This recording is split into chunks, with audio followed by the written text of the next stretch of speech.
वाद विवाद, जैसे अपन कहते हैं ना वाद विवाद प्रतियोगिता होती ना, एक विषय दे दो, एक उल्टा बोलेगा एक सीधा बोलेगा।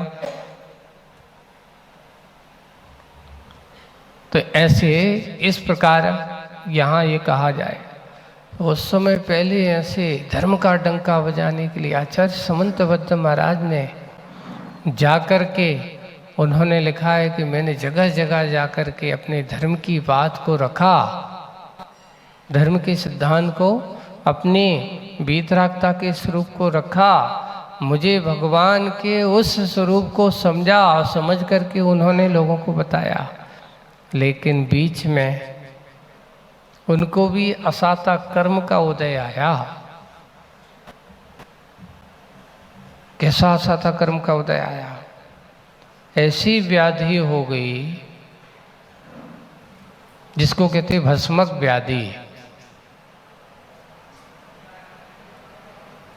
भस्मक व्याधि, उसमें ऐसा होता है जितना खिलाते जाओ वो खाता जाएगा, और बाद में पता चला कि पुनः कहता है कि मुझे भूख लगी, सब कुछ भस्म होता चला जाएगा। इसको कहते हैं भस्मक व्याधि। इसका उपाय क्या है? इसको कैसे ठीक किया जा सकता है? तो उनके गुरु महाराज उस समय जो थे बड़े मुनिराज, उन्होंने कहा कि भाई तुम अब मुनि मुद्रा में तो संभव है ही नहीं, क्योंकि एक बार भोजन करने से ये व्याधि मिटने वाली नहीं है। और आचार्य समंतबद्ध महाराज को उस समय उनसे कहा कि कुछ समय के लिए जब तक आप व्याधि है तब तक आप इस मुद्रा को त्याग करिए, क्योंकि इस मुद्रा के साथ बार बार भोजन तो संभव है ही नहीं है। इस मुद्रा के साथ तुम कहो कि जैसे आम संसारी लोग भोजन पानी करते हैं तो क्या तुम कर सकते हो? बोले कि इस मुद्रा के साथ संभव नहीं है, क्योंकि ये विरागियों की मुद्रा नहीं, ये वीतरागी की मुद्रा है। और बात लिखा है कि ये वीतराग मुद्रा का प्रभाव इतना होता है कि बड़े से बड़े रागी जिन्हें देख कर के भी नतमस्तक हो जाते हैं, यहाँ राग का त्याग किया जाता है। उन्होंने अपने मुनिपद को छोड़ा, लेकिन अपने श्रद्धा भाव को नहीं छोड़ा। श्रद्धान किस पर है? आज भी है। मुनिपद छूटा जरूर है, मजबूरी के कारण, बीमारी के कारण, लेकिन श्रद्धान उन्हें उस वीतराग धर्म पर है। वीतराग धर्म से विपरीत नहीं है। अब कहीं भी जाए, अब जाकर के उस व्याधि को दूर करने के लिए उसके अनुसार इतना भोजन पानी, वैसा गरिष्ठ भोजन होना चाहिए। उसकी दवाई एक ही रहती है कि इसको शांत करने के लिए, जैसे आग जलती है तो आग को शांत करना है तो धीरे धीरे उसको क्या करना पड़ता है? उस शमन करने के लिए ईंधन कम करो, और ईंधन कम करते उसको आग को बुझाते जाओ। बस उसका दवाई एक ही थी। वैद्यों ने कहा इसको तो अच्छा भोजन जितना जितना खिलाते जाओगे, धीरे धीरे धीरे धीरे इसकी जठाग्नि क्या होती जाएगी? कम होती चली जाएगी, और इनकी सुधा जो भस्मक व्याधि है वो दूर हो जाएगी। और भस्मक व्याधि दूर हो जाने से ये अपने पुनः अपने आप को स्वस्थ करें। जगह जगह गए, अब उनको जहाँ जाए तो इतना सारा भोजन कहाँ से आएगा? तो जाकर के बाद में पता चला कि काशी में जाकर के शिव मंदिर में उन्होंने इस प्रकार का वहाँ चढ़ावा आता था। अब वहाँ जो चढ़ावा आता था तो वो तो क्या होता है, जो चढ़ाया जाता है तो वो किसका होता है? अपने यहाँ अपन क्या है, चढ़ाने के बाद उसको हाथ नहीं लगाते, और वहाँ अच्छे लोग भगवान के प्रसाद समझ करके वहाँ चढ़ावा आता था। तो महाराज ने भी सोचा कि चलो यहाँ की सेवा करेंगे। यहाँ पर अच्छे विद्वान तो थे, अब कुछ लोगों ने क्या क्या महाराज उनके पास सम्यक दर्शन नहीं था जो ऐसा किया। देखिए यहाँ पर दवाओं में समझ करके आप अगर लेते हो तो दवा में कोई मिथ्यात्व नहीं होता। मिथ्यात्व किसे कहते हैं? कई किसी ने पूछे आकर के आया, एक और व्यक्ति आए और वो कहते हैं महाराज ये बताओ, हम फलाने आदमी के यहाँ गए थे, उसने हमारे लिए एक पुड़िया दे दी, कहीं इसमें हमें मिथ्यात्व का दोष तो नहीं लगेगा? तो मैंने कहा तुम डॉक्टर के पास जाते हो, डॉक्टर दवा देता, तो क्या तुम्हें डॉक्टर ने जो दवाई दी उसमें मिथ्यात्व का दोष लगेगा? मिथ्यात्व किसे कहते हैं? अगर तुम उसको अपना देवता मान करके पूजने लगो, उस वैद्यराज जी से कहने लगो कि आप ही हमारे भगवान हो, अर्घ चढ़ाने लगो, तो मिथ्यात्व हो जाएगा। दवा समझ करके आप लेते हो तो कोई बाधा नहीं है। महाराज वो तो कुछ झोड़ा फूकी सी करता है, वो कहीं से जाता कछु पढ़ता है, वो कुछ भी करे, तुम्हें दवा से मतलब है कि उसकी पढ़ने मुखने से मतलब है? आप तो दवा लीजिए, आगे बढ़िए। हम तो महाराज भगवान समझ के थोड़ी गए हैं। इसलिए अपन को मिथ्यात्व का अर्थ ये है कि सामान्य रूप से दवा समझ करके लेते हैं। समंतबद्ध महाराज ने भी अपना यही समझ करके किया कि यहाँ काम करेंगे, इनका चढ़ावा आ रहा है, यहाँ थोड़ा सा जो कुछ सेवा करना है अपना काम समझ करके काम किया, और उनके चढ़ावे से जो मिला उन्होंने अपनी उसको क्या बनाया? भोजन का विषय बनाया। धीरे धीरे धीरे धीरे धीरे धीरे पता चला तो लोगों ने कहा ये प्रसाद का भोजन करता है, भाई चढ़ावा आएगा, तो लोगों ने कहा तो खाएंगे। और उन्होंने अपने औषधि को उससे अच्छे बड़े बड़े पकवान अच्छे घी के आते थे और अच्छे चढ़ावा आता था, तो उसको वो भोजन का निमित्त बना करके उनको धीरे धीरे धीरे धीरे उनकी व्याधि क्या होने लगी? शांत हो गई। आखिर एक दिन वहाँ के राजा तक वो बात पहुँच गई, सुना है कि आप भगवान को नहीं मानते हो। नहीं मानता तो भगवान को भगवान के रूप में मानता हूँ। देखिए कभी भी किसी भी देवी देवताओं का किसी का भी अनादर हमें नहीं करना चाहिए। इतना है हम आदर करें ऐसे कोई ज़रूरी नहीं, लेकिन कभी किसी का क्या नहीं करना चाहिए? अनादर नहीं करना।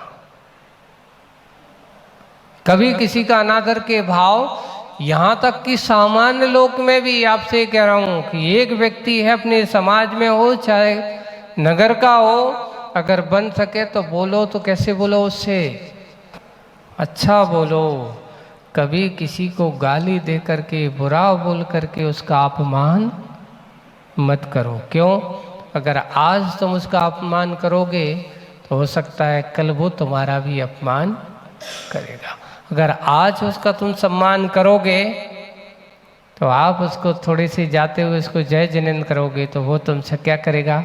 साष्टांग होकर के जय जिनेंद्र करेगा। अरे इतने बड़े आदमी ने मुझे आज कितना दिया, सम्मान दिया, बहुमान दिया है।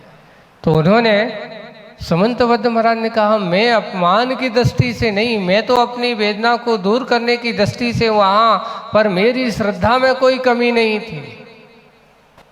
मुझे वीतरागता के प्रति कोई किसी प्रकार का श्रद्धान भाव नहीं था। मेरा श्रद्धान मजबूत था। लोगों ने कहा, उन्होंने कहा कि तुम सुना है कि नमस्कार नहीं करते। देखो भाई, हमारी भक्ति और हमारी श्रद्धा अगर आप देखना चाहते हो तो उसमें हमारा विश्वास है कि ऐसी हमारी जिन पर श्रद्धा है वो हम हर जगह अभिव्यक्त तो नहीं कर सकते। काम करना एक बात अलग है, लेकिन श्रद्धा तो हमारी कहाँ होगी? यहाँ समंतबद्ध महाराज ऐसे प्रकांड विद्वान जिन्होंने स्वयंभू स्तोत्र की रचना की, जब उनके ऊपर कहा, उनने कह दिया कि मैं अगर नमस्कार करूँगा, मुझे अपनी श्रद्धा अपनी भक्ति पर भरोसा है, मेरी भक्ति को मेरे प्रणाम को ये सामान्य झेल नहीं पाएंगे। और उन्होंने ऐसा कहा, अच्छा ऐसी बात है, भरी सभा में उनको ऐसा उपस्थित किया, तुम ऐसे श्रद्धावान हो, और उन्होंने स्वयं भी स्तोत्र की रचना की, चालू कर दी, उस वीतरागता की महिमा को गाना चालू कर दिया। और जैसे ही चंद्रप्रभ भगवान की स्तुति होती है, चंद्रप्रभम चंद्र मरीच घोरम चंद्रम द्वितीयम जगदीवकांतम वंदे विवंदम, ऐसा जैसे ही उन्होंने कहा और वीतराग भगवान उसमें से निकल करके बाहर आ जाते हैं। ये है भक्ति, ये है शक्ति। इसलिए श्रद्धा मजबूत हो। हमारी श्रद्धा अगर अच्छी एक पर टिकी हो तो बड़े से बड़ी विपरीत परिस्थिति में भी आपकी वह श्रद्धा आपको कभी गाफिल होने नहीं देगी। आज हम थोड़ी सी भी असाता कर्म का उदय आता है तो आदमी का सबसे पहले डगमगाता क्या है? श्रद्धान डगमगाता है। वो कहता है नहीं। कई लोग तो ऐसे भी मिल जाते हैं कहने वाले कि तुम ज़्यादा भगवान की माला फेरते हो, तुम भक्ति करते हो, तुम्हारे ऊपर संकट आ रहा है, एक काम करो तुम बंद कर दो।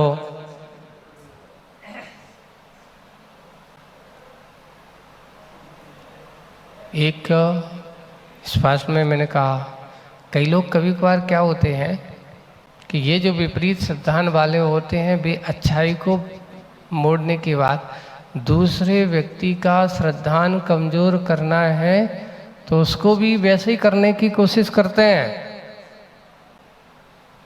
बात सत्य है कि जिसको जो जैसी होगी वही करता है।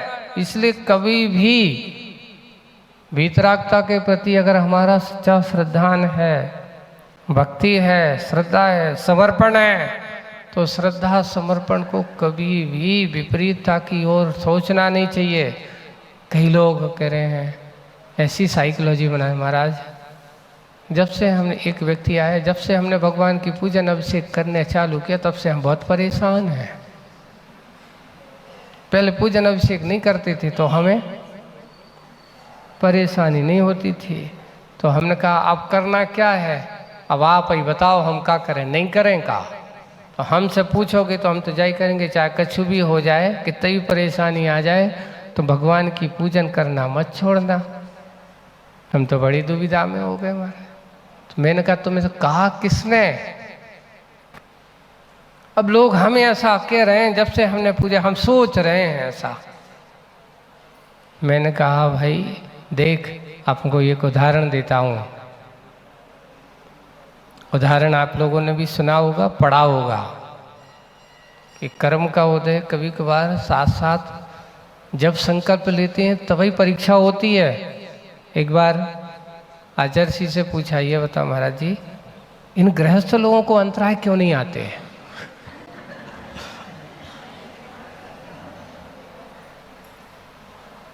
हम लोगों को अंतराय क्यों आते? तो आचार्य जी कहते, ये बताओ अंतराय का संकल्प तुम्हारा है कि उनका है?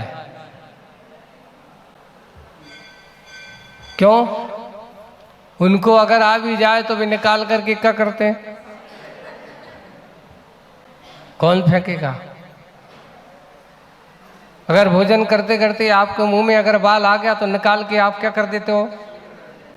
बाहर फेंक देते हो। ऐसा करते कि भोजन फेंक देते हो? क्यों? जिसका नियम होगा उसको ही तो परीक्षा होगी। अब एक जैसे है, ये बताओ तुम्हारा पैदल चलने का नियमन है? बोले कि हाँ है।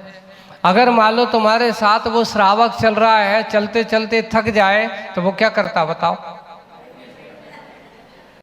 गाड़ी दिखती तो बैठा और आगे भाग जाता। क्यों? पैदल चलने का नियम तुम्हारा है कि उसका है? वो चल तो रहा है लेकिन चलते हुए भी उसका संकल्प नहीं है, इसलिए चलने का पुण्य जो है पैदल चलने का जो संकल्प है उसका ही है, इसलिए परीक्षा किसकी होगी? पैदल चलने वाले की। ऐसे ही फिर बाद में एक बताओ, आचार्य सिंह ने एक बहुत अच्छा उदाहरण दिया। फेल कौन होता है? जो परीक्षा में बैठे।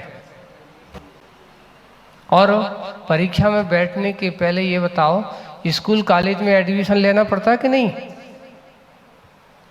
जिसने एडमिशन ही नहीं लिया वो फेल और पास होगा? अरे जब एडमिशन ही नहीं है तो फेल पास कैसे होगा? बस यही ध्यान रखना, संयम की कक्षा में अगर अपना एडवांस वो एडमिशन लिया है तो अब तुम्हारी क्या होगी? परीक्षा तो होगी। ये अंतराय तुम्हारे पेपर हैं, ये तुम्हारी क्या है? ये परीक्षाएं हैं। बस चलते चलो, ना जाने किस रूप में, कैसे कैसे रूप में आपकी ये परीक्षाएं हो सकती हैं। इसलिए कभी अपना श्रद्धान डगमगाना मत। क्यों?